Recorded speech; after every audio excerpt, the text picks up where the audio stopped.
Di belakang saya ada teman-teman yang diyakini melakukan tindak menggambar ini. Kenapa? Apa dan maksud dan tujuan dari tulisan ini? Melecehkan lambang negara viral di Mural tersebut akhirnya dihapus oleh anggota Satpol PP 404 tahun yang merupakan kepujian pelecehan terhadap Presiden Jokowi yang dihapus adalah mural yang wajahnya biasa saja. Aeroboy Mon Amaska. Ada tindakan melawan hukum.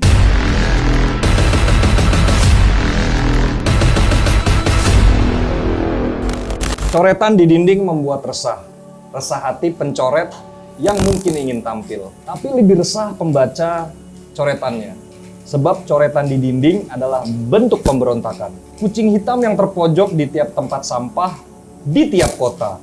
Cakarnya siap dengan kuku-kuku tajam, matanya menyala, mengawasi gerak musuhnya. Musuhnya adalah penindas. Penindas sang pemberontak. Yang menganggap coretan dinding kota adalah kejahatan. Sebuah lirik lagu dari Om Iwan Fals yang menggambarkan realita kehidupan sekarang di mana Indonesia dihebohkan oleh berita 4 karya seni jalanan menjadi sebuah perkara. Di episode kali ini, Bang Joni mengundang beberapa teman pelaku dari industri grafiti untuk membahas lebih dalam mengapa semua ini menjadi sebuah perdebatan. Jadi buat kalian Gasjon garis keras yang penasaran, saksikan setelah pesan-pesan berikut ini. Assalamualaikum Gasjon. We're standing strong. We're standing strong. No matter what, we're still standing strong. We're standing strong. We're standing strong. No matter what, the clan is standing strong. We're standing strong. We're standing strong. No matter what, we're still standing strong. We're standing. 4 karya seni jalanan ini menjadi sebuah perdebatan yang cukup sengit di media massa. Sekarang sudah hadir di tempat ngopi Gasjon ada Mas Budi. Tepuk tangan buat Mas Budi, seorang kreator seni grafiti dari graffiti.id. Sekarang kita akan membahas nih Bud, Ya. perihal grafiti. Setuju nggak kalau grafiti itu patut menjadi sebuah perdebatan? Ya, ada dua sisi berbeda ya, setuju dan tidak setuju. Tergantung lihat dari perspektif mana gitu ya. Kalau graffiti masih dianggap vandalisme, coret-coret sih ya udah pasti gue nggak setuju gitu ya. Kalau graffitinya dianggap karya seni, sebuah bentuk estetika, sebuah budaya populer yang lagi booming dilakukan oleh para anak-anak muda gitu ya, gue setuju banget sih gitu. Tergantung lihat dari perspektif mananya sih. Jadi tergantung pola pikir dan pandang sudut orang yang menilai gitu ya. Yes, benar. Tapi kan kalau kita bicara grafiti kan nggak lepas dari penilaian masyarakat soal vandalisme yang banyak terjadi. Nah kita bicara soal sejarah grafiti di Indonesia. Mas Budi bisa jelaskan nggak seberapa banyak aksi-aksi grafiti di jalanan sana yang akhirnya menuai polemik diperkarakan secara hukum? Gue rasa sih semua karya yang di jalan gitu ya, terutama awal 2000-an gitu ya, itu udah jadi polemik gitu ya. Pada saat itu teman-teman yang gambar di jalan, yang melakukan aktivitas kesenian atau kekaryaannya di jalan emang udah dianggap polemik pada saat itu. Sampai pada akhirnya 1 dekade kemudian ini dilihat sebagai kebiasaan gitu. Akhirnya publik menerima karya-karya teman di jalan dan secara tidak langsung akhirnya publiknya teredukasi dengan sendirinya gitu. Semakin banyak karya grafiti atau mural di jalan, semakin banyak pula pengalaman-pengalaman yang dirasakan oleh publik ya. Gitu. Jadi konsistensi pelukis-pelukis jalanan itu melakukan edukasi ke masyarakat akhirnya terwujud. Iya, yang akhirnya menjadi kebiasaan. Dan menjadi sebuah budaya baru, Yes. pop culture yang asik gitu ya. Ya. Jadi ketika seni gambar seperti yang teman-teman belakang lakukan ini bukan lagi sebagai tindak vandalisme tapi mempercantik kota gitu ya. Tapi Bud, kita coba flashback ke belakang lagi Bud, soal bagaimanapun juga kan sejarah dari grafiti itu adalah aksi menuangkan sebuah protes terhadap tirani atau terhadap pemerintah atau apapun itu hal-hal yang tidak dia sukai. Apakah itu terjadi di sejarah grafiti di Indonesia? Ya iya sih, ya itu terjadi banget ya gimana di tahun kemerdekaan gitu kayak mural-mural merdeka atau mati atau mural-mural kemerdekaan yang hadir di tahun 40-an, 50-an gitu. Emang mural atau grafiti hadir sebagai kritik gitu, bentuk-bentuk kritik. Seiring berjalannya waktu bentuk-bentuk kritiknya juga berubah ya, sangat amat dinamis gitu sampai hari ini gitu. Bisa dilihat dari yang tahun 50-an Hanya tulisan chat doang gitu ya. dan bicarakan soal kemerdekaan, 60-an bicarakan soal apa, 70-an beda cerita lagi sampai akhirnya 90-an dilihatnya sebagai budaya populer gitu. Budaya yang asik, colorful. Seni lah, lebih ke seni. Graffiti dilihat sebagai bentuk estetika lagi gitu. Tapi ini Bud, gue sebagai orang yang suka dengan hal-hal yang berbau perlawanan ya, gue sebenarnya agak menolak itu sebenarnya. Sebenarnya gue setuju bahwasannya fungsi dan peran dari grafiti ya harusnya untuk itu.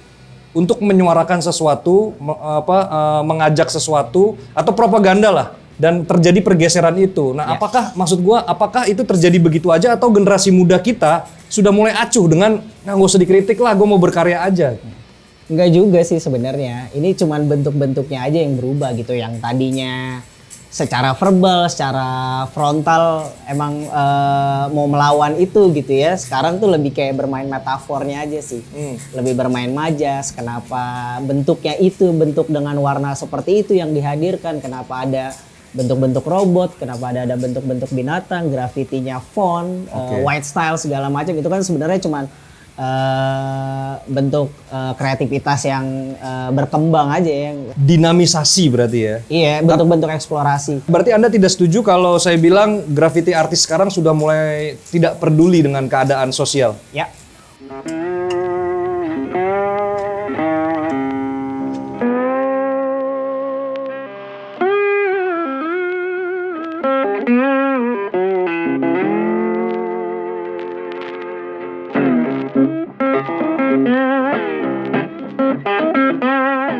Lu ini kan seorang kurator katanya, kurator di bidang seni grafiti atau mural ini ya. Ya. Itu bisa dijelasin nggak ya, kurator grafiti itu apa sebenarnya?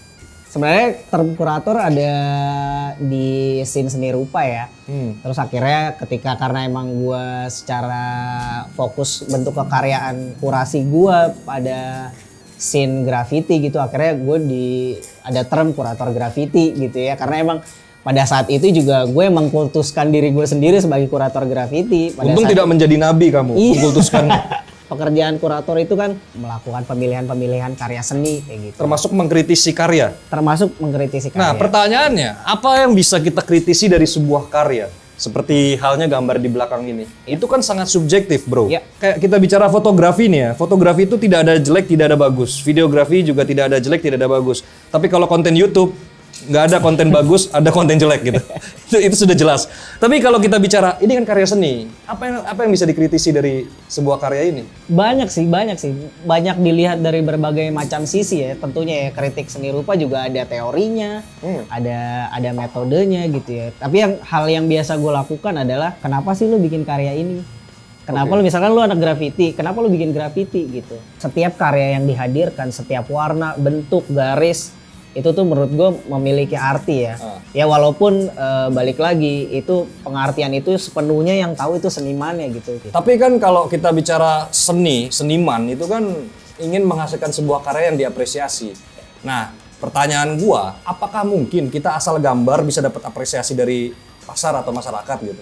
Sedikit banyak, mau lo gambarnya jelek gitu ya, mau gambarnya bentuk penis sekalipun ada yang apresiasi. Entah apresiasinya positif atau negatif itu kan tergantung gimana publik melihatnya gitu. Dan tergantung lo apes apa enggak gitu ya. Nah, benar. Ya jadi itu John, pentingnya kita berkarya sungguh-sungguh dengan cinta tuh itu. Ketika lo melakukan sesuatu yang lo cintai seperti menggambar ini, kalau tidak tulus, kamu tidak ikhlas gitu ya, itu tidak ada sesuatu energi yang disampaikan kepada halayak gitu ya. Seperti halnya sebuah lagu, ada ratusan juta lagu di dunia, tapi hanya 1% yang lagu itu bisa terngiang selama berpuluh-puluh tahun. Itu karena pesan-pesan dan simbol-simbol dari karya lagu tersebut emang kuat.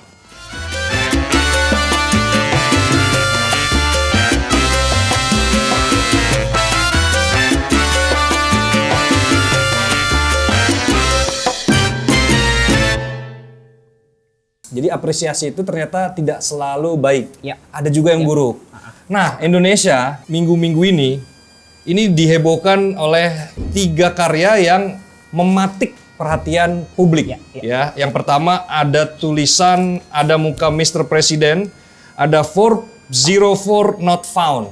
Ya, muka yang diduga sebagai JKW menuai kontroversi. Berikutnya karya yang lain adalah karya ini ada seniman dari Jawa Timur ya. Itu dia membuat sebuah karya karakter nih ya. Karakter dengan tulisan dipaksa sehat di negara yang sakit. Dan terakhir yang awal menuai kontroversi yang membuat semua ini menjadi naik adalah tulisan blockbuster bertuliskan Tuhan aku lapar. Tanda seru. Nah, Bud, sebagai seorang kurator, kita coba bahas dulu. Ya, kita lihat, nih kamu pegang, aku pegang. Kita bahas dulu secara semiotika dan simbol. Apakah Anda yakin ini Mr. Presiden? Gak yakin sih gue. Kan ada juga yang main iklan Shopee mirip presiden tuh. Benar. Ya kan? Belum tentu presiden sebenarnya. Belum tentu, benar. Jadi asumsi ini Mr. Presiden dalam psikologi semiotika bisa jadi salah sebenarnya. Bisa jadi salah. Walaupun memang sangat mirip sih sebenarnya, identik nih ya. Ya, tapi dari sisi kurasi, dari sisi kurator, apa ada yang salah dengan gambar ini sehingga gambar ini dipermasalahkan gitu? Karena itu ya, anggapan beberapa orang melihat itu emang Bapak Presiden gitu kan. 404 not found itu kan Maksudnya? itu mengkritik kinerjanya hari ini gitu. Maksud gua, lu kemana? Presiden kemana gitu ya? Iya, Malah yang iya, seharusnya ditanya kemana tuh wakil presiden yang nggak pernah ada. Harusnya muka wakil presiden. Kalau presiden mah tiap hari masuk berita ya. Wakil presiden upacara doang kemarin nongol. Betul gak lu? Berarti kalau dari sisi pemerintah, bapernya pemerintah gitu ya, ini dianggap menodai atau melukai simbol negara. Ya. Tapi Anda setuju nggak kalau ini merupakan simbol negara? Enggak juga. Atau lambang negara? Enggak, malah simbol negara kan bendera merah putih. Betul. Lambang negara Garuda. Iya. Lalu ini kan sama sekali bukan lambang negara atau simbol negara. Tapi Bapak ini adalah kepala negara. Dianggapnya. Akhirnya beberapa orang menganggap itu emang buat Bapak itu. Goblok. Kan. Woi, pendukung pemerintah nih kayaknya nggak suka nih. Dilanjut. Iya, ada beberapa orang yang menganggap itu presiden gitu ya. Emang sedikit Maksudnya menyerupai gitu. tidak kan. sepatutnya presiden ditutup. Iya, mungkin anggapannya seperti itu. Tapi kita gitu. flashback ke era 2000-an ketika Presiden SBY saat itu yang konon katanya membuat undang-undang ITE, begitu mukanya sering dibakar-bakar. Tapi beliau tidak marah. Tapi ini yang menurut saya tidak menyakiti loh. Dan ini belum tentu dia. Kenapa harus dipersoalkan? Menurut lo ini patut nggak sih ini tuh jadi dihapus gitu? Apalagi dihapusnya setengah doang. Ini kocak banget ya. Itu Satpol PP ngecetnya kagak ke kanan ke kiri tengah doang. Ya itu kan jadi polemik juga ya. Kenapa yang dihapus cuma di part situ aja? Padahal kanan kirinya ada gambar-gambar juga gitu. Lagi pula kalau emang dia menganggap mural ini vandalisme segala macamnya, ya kenapa kalau mau disikat semuanya aja? Seluruh Jakarta bersih tanpa vandalisme. Sekalian, jadi gitu. itulah yang dinamakan dengan pasal kelima Pancasila, keadilan sosial bagi seluruh rakyat Indonesia. Jadi bukan keadilan sosial bagi segelintir manusia. Ya. Kalau mau adil, dianggap ini tindakan vandalisme, semua hapus, se-Indonesia Iya, hapus. termasuk baliho-baliho partai itu. Wah iya, kepak sayap tuh Astagfirullahaladzim, itu membuat saya bulu gidik saya merinding itu. Ini sekalian aja. Seharusnya itu ya, umbul-umbul juga vandalisme sebenarnya. Iya, secara estetika juga nggak ada. enak dilihatnya. Kalau ini kan masih enak ya, bentuk-bentuk kreatif gitu ya, lewat mural, pesan-pesannya. Bukan lewat baliho yang nyampah segala macem, yang sampahnya setelah pemilu juga nggak tahu jadi apa gitu. Tapi gue tahu nih Bud, ini kenapa presiden kecewa dengan gambar ini. Sebelahnya ada sedot WC, iklan sedot WC. Ya atau mungkin juga dia ngerasa kok nggak mirip ya. Oke, dengan ini hormat saya kepada Mr. Presiden, kami menolak untuk gambar ini dihapus. Karena menurut kami ini tidak melukai sama sekali. Ini hanya sebuah bentuk pertanyaan dari rakyat kemana presiden saat kondisi lapar seperti ini gitu ya. Oke, kita sudahi gambar ini. Sekarang saya mau bertanya kepada Mas Budi perihal gambar kucing ini. Tulisannya memang cukup inilah provokatif ya. Dipaksa sehat di negara yang sakit. Ini mungkin suara masyarakat yang diharuskan sering-sering swab tes, PCR, walaupun nggak punya duit tapi dipaksa untuk itu. Terus disuruh PPKM, pemerintah tidak bertanggung jawab, tidak mengasih makan tapi tetap PPKM. Mungkin suara itu atau ini juga bisa bagi teman-teman yang anti vaksin gitu ya, yang yang dia ya gua nggak mau vaksin itu. Vaksin kan hak dan tanggung jawab gua. Tapi gue dipaksa untuk vaksin di negara yang sakit. Mungkin itu. Jadi ini semiotika dari tulisan ini ya. Bagaimana Anda melihat gambar ini? Kalau gua rasa sih pemerintah terlalu terburu-buru ya menyikapi ini gitu tanpa ditelaah lebih jauh gitu. Seharusnya kan bisa melihat dulu kenapa sampai tulisan ini ada, kenapa mural ini ada gitu. Permasalahan di Bangil belum tentu sama permasalahan sama di Jakarta gitu kan. Itu juga harus dilihat kondisi kotanya seperti apa gitu. Ada mural dipaksa sehat di negara yang sakit, ini juga jangan-jangan ini bentuk doa. Kayak tadi lo di awal misalkan nyanyiin lagunya Iwan Fals, jangan-jangan di sana ada band yang liriknya ada kayak gini juga. Dan dia ngefans sama band itu gitu ya? Iya kan, kita nggak pernah tahu gitu apa yang terjadi di sana. Ini kan kejadiannya di Bangil, di Jawa Timur gitu ya. Situasi di sana seperti apa juga kita nggak tahu gitu. Pemerintah udah terburu-buru overreaktif gitu dengan tulisan-tulisan seperti ini. Padahal seharusnya ditelaah dulu, dilihat dulu, dipertanyakan dulu gitu. Apakah ini menjerumuskan ke hal yang negatif atau enggak, itu kan perlu dipertanyakan. Tapi juga. mungkin ini Bud, ini kan gini loh, kalau kita bicara sebuah teori, sebuah karya itu kan bergantung tadi yang lo bilang, tergantung pola pikir, pola pandang, interpretasi orang. Nah, itu apa namanya, berdasarkan tingkat pendidikan, tingkat ekonomi. Sekarang gue tanya, anggota DPR membaca ini sama mohon maaf sama tukang becak baca ini, persepsinya pasti akan beda. Mungkin pemerintah menganggap ini terlalu kritik yang frontal gitu ya. Takutnya pemerintah itu nanti orang-orang yang lagi susah baca ini jadi semakin kesel gitu. Nah, itu kan soal interpretasi kan? Itu kan soal pola pikir aja yang setiap masyarakat tuh beda-beda.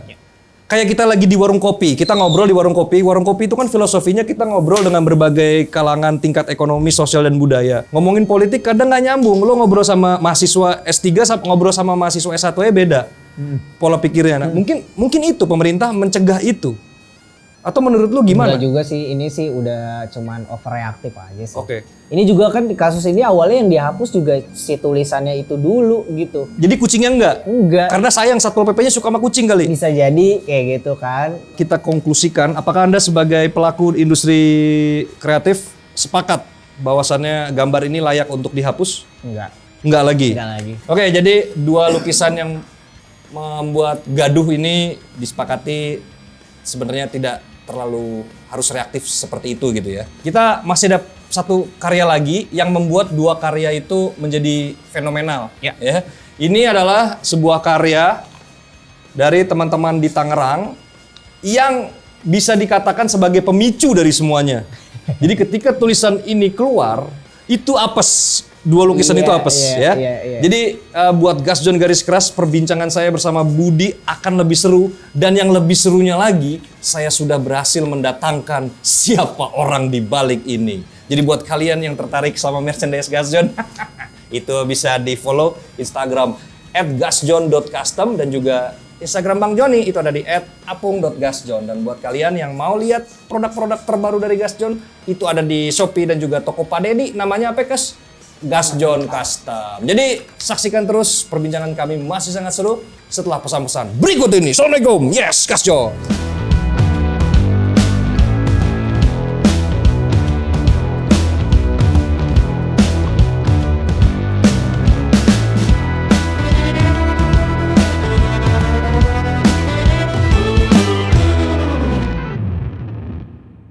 Alright Johnny, masih di episode paling ngocol, apalagi kalau bukan Gas John. Yes, dan Bang Johnny sudah berhasil mendatangkan orang yang membuat ini menjadi sebuah kegaduhan besar. Di belakang saya ada teman-teman dari HSC Tangerang yang diyakini melakukan tindak menggambar ini. Jadi kita akan tanya-tanya kenapa, apa dan maksud dan tujuan dari tulisan ini. Rio, sini dong, kita ngobrol-ngobrol. Awas. Kamu badannya besar sekali. Ini model bajunya begini, gendut gini.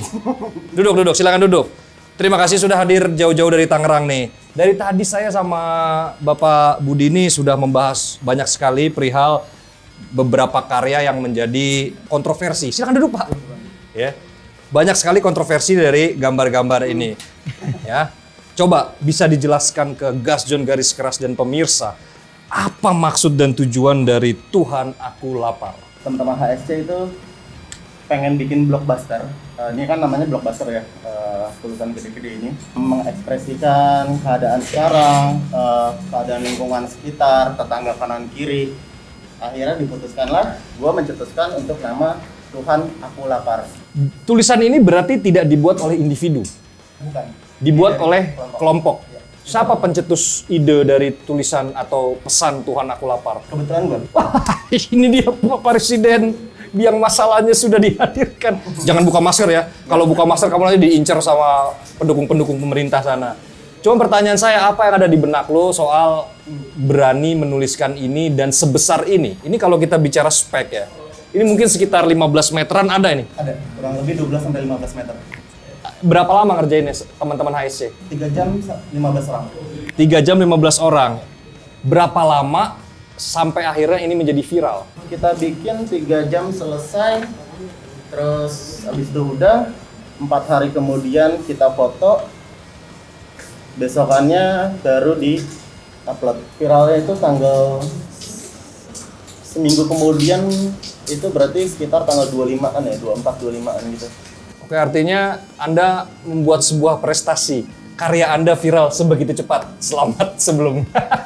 Nah, saya mau kembali ke Mas Budi nih, Mas. Dari sekian banyak karya yang kontroversi, ini yang paling gua nggak bisa terima dan paling nggak masuk akal.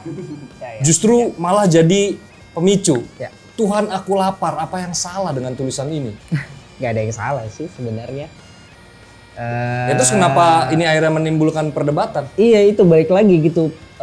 Reaksinya terlalu berlebihan gitu, tidak ditelaah lebih jauh lagi gitu. Tulisan ini apakah karena ada tanda serunya jadi berbentuk kemarahan, kritik kah, atau jangan-jangan ini kan bisa aja bentukannya bentuk pengharapan atau Doa bentuk juga, doa ya? gitu kan. Kita nggak tahu gitu gimana alasannya, bisa ditanyakan dengan oleh teman-teman HSC atau ini bentuk ekspresi yang emang keluar dari warga sekitar, dan kebetulan teman-teman HSC juga anak-anak situ kan, Iya, itu kan iya. mereka yang ngerasain gitu. Gua pun menganggap ini sangat relevan untuk Ya, kondisi sekarang. ya. Bahkan ya, gua rasa banyak sekali pengusaha-pengusaha UMKM di kondisi yang cukup kritis ini, di mana PPKM terus berlanjut tanpa adanya imbalan atau bantuan dari pemerintah. Bantuan ada, namanya bansos, tapi bansosnya menjadi sos hilang begitu saja gitu ya.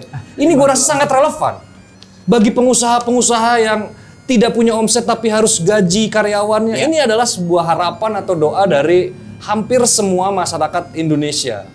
Jadi ini gue sama sekali tidak bisa menerima kalau tulisan ini akhirnya diperkarakan. Sebagai konseptor dari tulisan Tuhan Aku Lapar ini ya, kira-kira apa yang membuat ini akhirnya menjadi sebuah polemik? Jadi polemik gue nggak ngerti ya, kenapa ini jadi rame. Mungkin karena kondisinya di sana itu kebetulan juga lagi panas. Panas secara cuaca atau apa? Suasananya tuh di sana lagi panas, dari aktivis mahasiswa juga lagi demo. Di Jumat siang itu mahasiswa juga lagi ngangkat isu bansos untuk transparan untuk di daerah. Transparasi bansos, ya. Kebetulan kita juga bikin blockbuster ini, mural gede ini, tulisannya Tuhan Aku Lapar. Tapi setelah viral itu, di minggu depannya ternyata ada pengungkapan kasus di Tiga Raksa juga. Ada 2 orang Oknum ya, yang korupsi Bansos. Jadi emang kondisinya itu di sana emang lagi panas. Ya, jadi ini bisa disebut sebenarnya karya ini muncul di tengah banyaknya polemik di kawasan Tiga Raksa. Tiga Raksa itu adalah sebuah kecamatan kali ya? Iya, bisa jadi. Bisa jadi polemik ini muncul sebagai pengalihan isu dengan adanya kasus-kasus korupsi bansos yang terjadi di sana gitu ya. Tapi ya ngomongin bansos ya nggak usah di tingkat kecamatan ya, di tingkat kementerian juga disikat juga. Lo berharap apa sama negara ini? Balik lagi ke Budi soal semiotika, Bud. Pandangan kurator mengenai diskriminasi terhadap kebebasan berekspresi, Bud. Khususnya pada karya yang sangat tidak masuk akal ini, Bud. Iya, ya ini menunjukkan ya gimana pentingnya pemerintah juga untuk belajar gitu ya, untuk mengetahui, untuk cari tahu lebih dalam apa itu bentuk-bentuk estetika, apa itu karya seni, apa itu mural, apa itu grafiti, apa itu semiotika, apa itu kritik. kayaknya harus belajar lagi tuh, jangan sampai buta estetika juga gitu. Baru ngelihat mural seperti ini aja udah kayak panik, heboh segala macam, terus dibesar-besarkan. Apalagi waktu itu juga ada staf khusus yang komen juga soal ini gitu ya. Gua tahu itu siapa. Yeah. Itu anaknya pemain bola. Bapaknya kapten AC Milan, anaknya jadi jadi tikus. Itu Politikus juga maksudnya. menurut gua aneh juga ya, dia sebagai beli makan ya, bukan beli cat. iya gitu, sebagai staf khusus juga dia kan masih muda gitu, seharusnya melihatnya dari sisi Sungguh bijak ya, Kayaknya. dia terlalu bijak berarti ya. terlalu ambil cepat respon aja sih kayaknya. Jadi mungkin ya inilah, bukan panik ya, mungkin pemerintah kalau pintar ya pintar lah. Lu lihat kalau penerimaan CPNS itu satu stadion itu hanya memperebutkan 10% orang terbaik. Jadi kalau untuk masalah intelektual, gue yakin bapak-bapak dan ibu-ibu yang ada di pemerintahan sana orang-orang terbaik di negeri ini. Tapi mungkin kedewasaan atau mau berubah dari habitat sistem yang sudah terlalu porak-poranda ini gitu ya. Jadi kita doakanlah kepada bapak-bapak itu agar lebih dewasa dan bijaksana dalam menyikapi bentuk-bentuk seperti ini. Tapi ini kali yo bisa jadi tulisan lo ini mengganggu pemilik lahan atau spot. Jadi dianggap sebagai tindak vandalisme. Ya, ini agak lucu juga sih sama Lucu. sama komentar-komentar yang misalnya sotoy. Netizen. Iya, yang bukan orang situ tapi ngomong ini adalah vandalisme gitu loh. Kita ini pakai spot ini itu udah sering. Ini udah sering dipakai buat gambar sama anak-anak Tiga Raksa di sana. Nggak ada masalah juga sama pemilik lahan. Di sini kita pun juga nggak ngerusakin tembok sedikit pun. Kita Bahkan mengecat rapi ya. Iya, kita nggak ngerusakin gitu loh, nggak ada yang pocel-pocel lah istilahnya, nggak ada yang roboh gitu loh. Kalau misalkan vandalisme kan berarti kita melakukan pengerusakan, Betul. ya kan? Di sini kan kita nggak ada yang ngerusak apa-apa, kita cuma bikin blockbuster, kita bikin mural, sebuah doa gitu loh. Dan sebuah pesan yang Pesan, relevan gitu. bagi Iya. masyarakat sekitar. Nah, istilahnya ngewakilin ini Iya. semua lah, masyarakat gitu. Oh Tuhan, aku lapar. Kehebatan seorang seniman dalam membuat karya adalah ketika karyanya itu relevan di masyarakat. Gue teringat kita pernah membuat episode bersama Tuan 13. Ada satu pertanyaan yang gue pertanyakan ke dia, kenapa Anda bisa menaik sebegitu cepat? Jawabannya itu cukup rasional buat gue. Jawaban dia adalah ketika dia bisa menuangkan lirik yang relevan terhadap kondisi masyarakat sekitar. Jadi bagi gue, Tuan 13 adalah seniman yang berhasil membuat karya, karena karyanya itu diterima oleh masyarakat sekitar. Dan dari lubuk hati saya yang paling dalam, saya juga menganggap tulisan ini sungguh sebuah karya yang luar biasa sebenarnya, ketika bisa merefleksikan pemikiran masyarakat pada umumnya gitu ya. Bisa ceritain nggak gimana rasanya ketika ini viral, lu harus berurusan sama hukum gitu? Pertama viral, seneng pasti. Happy ya, karya lu sudah diterima, oke. Iya, diterima. Istilahnya menyuarakan tulisan itu diterima sama masyarakat. Kedua, panik. Mulai panik malamnya. Iya, karena kita mulai dapat tekanan. Oke, yang pertama kali diciduk polisi siapa? Ada salah satu anggota kita nih. Sebut saja Mawar itu. Iya, dia dipanggil ke rumahnya. Di rumahnya disamperin? Iya, disamperin di rumahnya. Astagfirullahaladzim. Terus diminta datang ke polsek untuk diminta keterangan. Datang semua kita berlima. Gue standby di rumah. Gue mantau keadaan karena posisi gue kan diceludup. Itu rasanya apa tuh saat ketika ada teman kalian satu yang sudah mulai diciduk polisi itu geter-geternya gimana? Kalau gue sih nyuruh ke anak-anak yang pada datang ke situ suruh tenang aja, suruh kalem aja, kooperatif. Yang penting kita bukan kriminal, kita bukan penjahat. Kalau diminta keterangan ya udah datang aja. Yang gue bingungin tuh ketika malam itu jam 11 diminta keterangan, itu sampai selesai itu jam 2:30 pagi. Dan di malam itu tuh diminta untuk Dikasih kopi nggak tuh? Gue nggak tahu deh, kacang doang kayaknya. Dan malam itu tuh diminta bikin video klarifikasi. Itu sih yang gue nggak paham. Kenapa kita harus minta maaf dan untuk membuat klarifikasi, sedangkan kita aja nggak ngerti gitu loh. Ini salahnya kita itu di mana? Dibikin kayak gini. Katanya sih karena ini kalimat provokatif karena ada tanda serunya. Oh, di belakang laparnya. Di belakang lapar tanda seru. Di fotonya nggak kena nih soalnya. Jadi di belakang laparnya ada tanda seru ya. Itu dianggap sebagai bentuk provokatif. provokasi ya. Kalau Gas John tuh logonya juga ada tanda seru, berarti kita bisa tangkap polisi loh. Wah, Kas, ganti Kas, logo Kas. Nggak boleh ada tanda serunya berarti. Gini aja aturan lo. Gini nih, annyeonghaseyo, Tuhan aku lapar, gitu. Araso. Jadi karena itu ya, jadi berarti lu tidak merasa bersalah kan membuat karya ini. Apakah statement polisi ketika ada tanda serunya itu sebagai bentuk mengada-ngada? Yes, pasti. Nyari-nyari kesalahan aja sih palingan. Biar kita itu nunduk. Dan juga di sana itu keadaan malam ya, pasti orang juga capek ya kan. Diminta dibikin kayak gitu ya aja dah, yang penting gue balik ke rumah.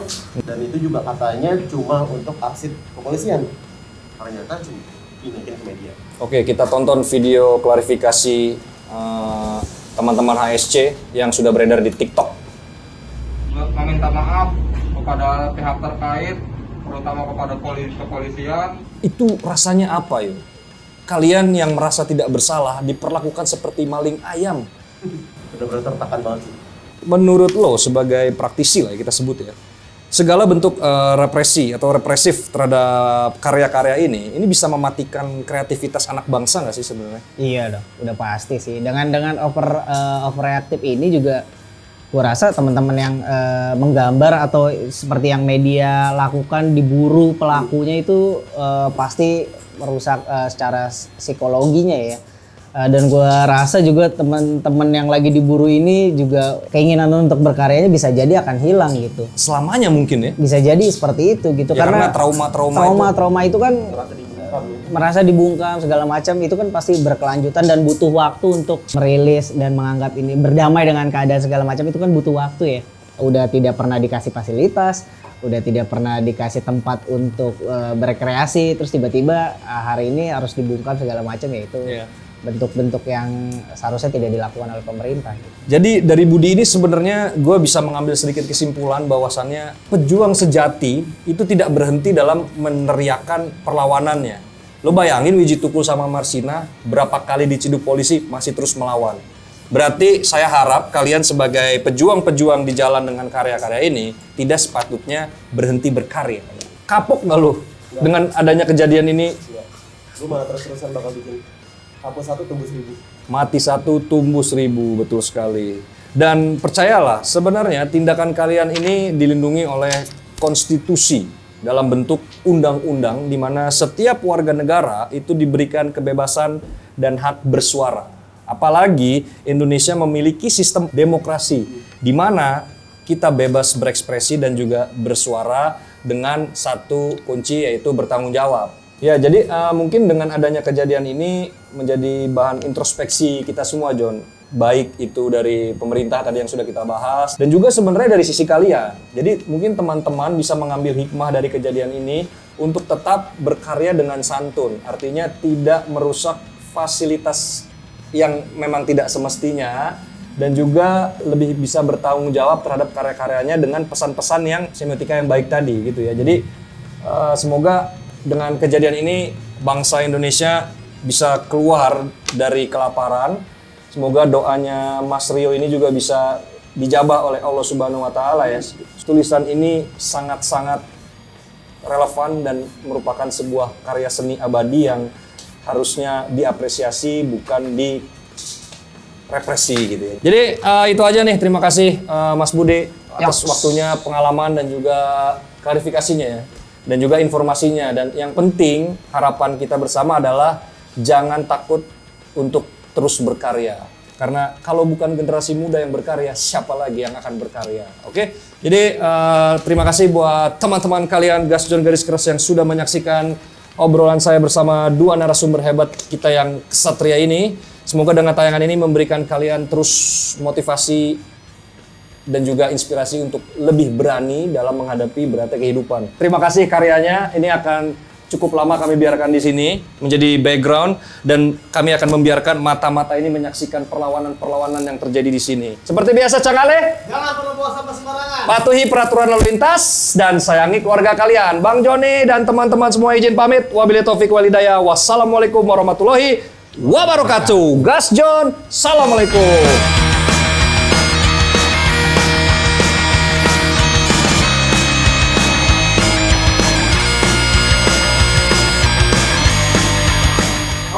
Video rolling.